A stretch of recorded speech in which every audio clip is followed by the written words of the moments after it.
Objection. I thank the President. Thank you.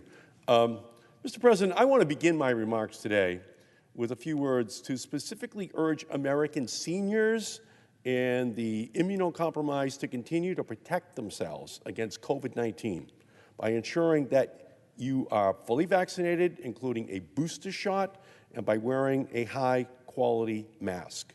As states around the country begin to unwind mask and vaccine mandates, I implore America's seniors to remain vigilant against this virus. First, get boosted. The vaccine is the most powerful tool we have to protect yourself against COVID-19 infection.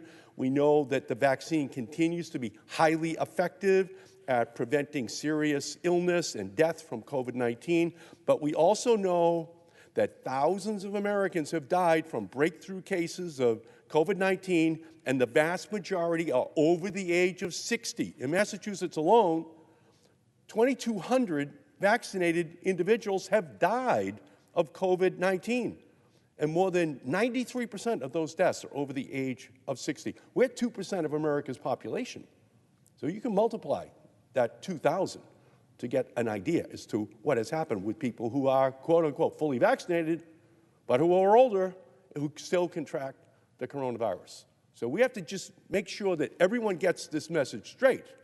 For many Americans, they're going to be told you don't have to wear masks. But for many others, there has to be a strong message. You should continue to wear your masks to protect yourself. And although I have called upon the CDC to track and share this data about the deaths over the age of 60, they just haven't done so. So if we extrapolate the Massachusetts number, there may very well have been already over 100,000 Americans, overwhelmingly seniors, who have died despite the fact that they have received 2 shots of the vaccine. So let's just make sure that we deliver that message correctly. Keep your masks on. This is a very good mask. There are KF94s. We have a very good N95 mask here that is absolutely certified by NIOSH. But many of these other masks that people are wearing just aren't going to give you the protection which you need. So we need a strong message that goes out to seniors especially, but to anyone who's immunocompromised and to children who have not been vaccinated. When this you can take off your mask era begins, let's just understand that there are going to be very many vulnerable people out there. So from my perspective, the Centers for Disease Control and Prevention has also reported that the unvaccinated seniors were 90 times more likely to die of COVID-19 than those who received the vaccine booster. But I will say it again, if you haven't already, get vaccinated, get a booster. An average of 2,300 people died from COVID nationwide in the past week per day. Overwhelmingly people over the age of 60, and each death is a tragedy for their families, for their communities. They are our grandmothers, grandfathers, our parents, our veterans who fought for democracy. They are irreplaceable members of our lives, and we have already lost too many to COVID-19. But we have a powerful way to help, and that is to wear a mask. And again, if you put on these masks, here is a KF94, this will give you most of the protection which you need. But please do not take it off because everyone else is indoors now saying the mask mandate indoors is off. Not if you're in this vulnerable category. It should not be. Just understand the risk is still there. So here's the second point. I'm urging you to continue to protect yourself, wear a high-quality mask. The CDC updated in January its masking guidance to recommend that the general public, and especially seniors and those who are immunocompromised, use higher quality masks like the N95s, the KF94s, the KN95s. We're seeing welcome decreases in rates of new infections right now, but these populations are still the most vulnerable to COVID. Just because younger people may be using their masks less, it does not mean that those at higher risk should stop being vigilant. Continue to use a high-quality mask to protect yourself when you're indoors and around others. Getting a high-quality mask should be an easy thing to do, but with less than robust information, sometimes limited supplies, a lot of counterfeits abounding, it's been harder than it should be for consumers to stay educated and protected. And that's why I'm pleased to see the Biden administration distribute 400 million non-surgical N95 masks from the Strategic National Stockpile to the public. The masks are available at retail pharmacies and community health centers, so go get one. Ask a friend or a family member to bring one to you. Make sure you are wearing a protective mask. Understand that surgical masks give you less protection. A cloth mask gives you much less protection. Just understand that, especially if you're in a vulnerable category. And again, I want to say this over and over again, if you're over 60, you're in that category. So just protect yourself. And that small item can be what it is that protects you and your family members. So just make sure the masks we use are the best, the most accessible, the most affordable, and the most reliable that they can be.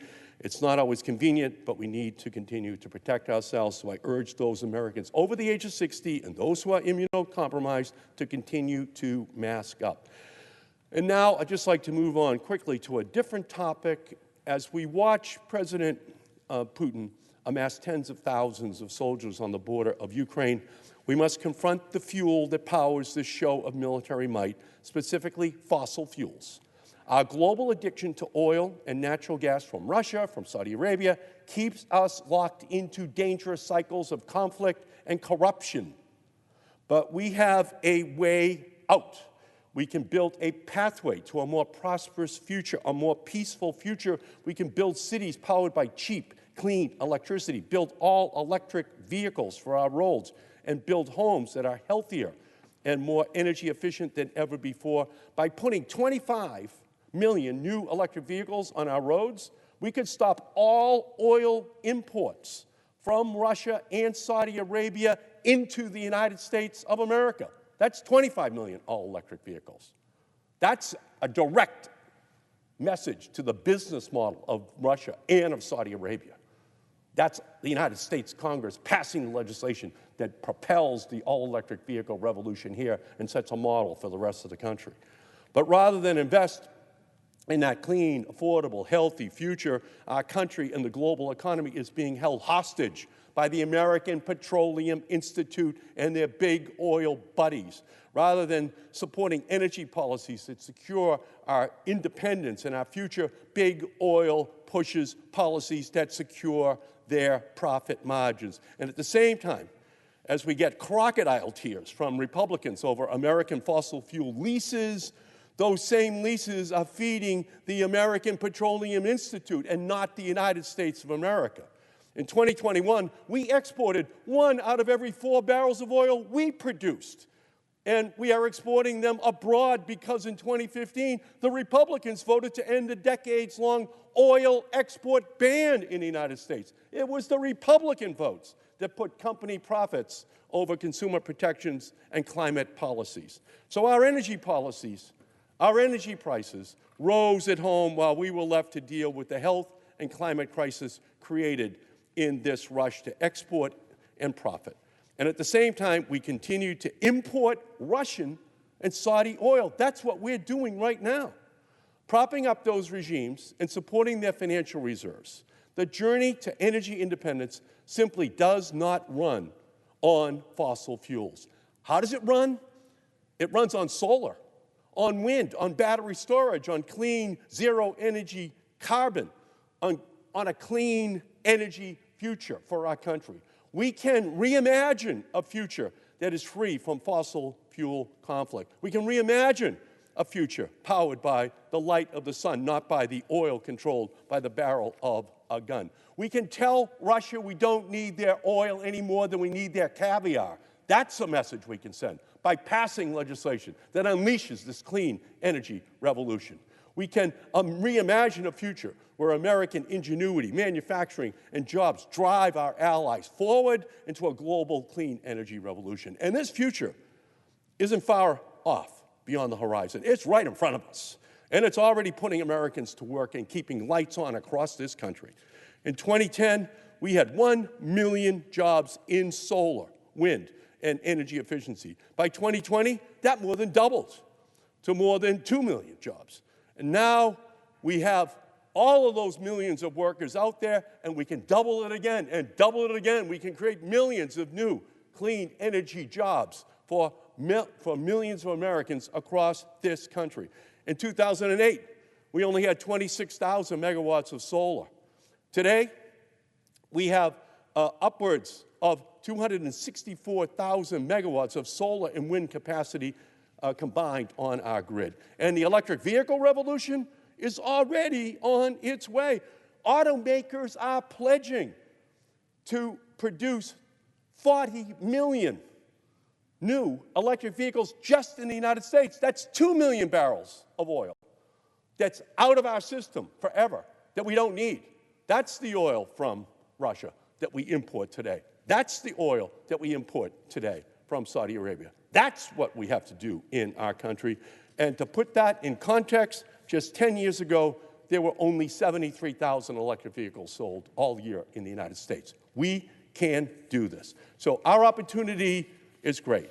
We have a chance to use the Build Back Better bill to send a message that we are going to save money, save energy, save industrial communities, save all of us from a world made unstable through fossil fuel, creating crisis after crisis on this planet.